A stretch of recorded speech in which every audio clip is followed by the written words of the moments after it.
اور جب کسی کام کا پختہ ارادہ کر لو تو اللہ پر بھروسہ رکھو، بے شک اللہ بھروسہ رکھنے والوں کو دوست رکھتا ہے۔ اگر اللہ تمہارا مددگار ہے تو تم پر کوئی غالب نہیں آ سکتا، اور اگر وہ تمہیں چھوڑ دے تو پھر کون ہے اس کے بعد تمہاری مدد کرے۔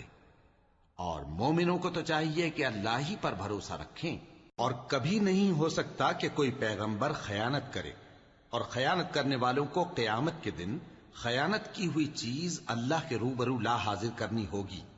پھر ہر شخص کو اس کے اعمال کا پورا پورا بدلہ دیا جائے گا، اور ان کے ساتھ بے انصافی نہیں کی جائے گی۔ بھلا جو شخص اللہ کی خوشنودی کا تابع ہو وہ اس شخص کی طرح ہو سکتا ہے جو اللہ کی ناخوشی میں گرفتار ہو، اور جس کا ٹھکانہ دوزخ ہے اور وہ برا ٹھکانہ ہے۔ سب لوگوں کے اللہ کے ہاں مختلف درجے ہیں، اور اللہ ان کے سب اعمال دیکھ رہا ہے۔ اللہ نے مومنوں پر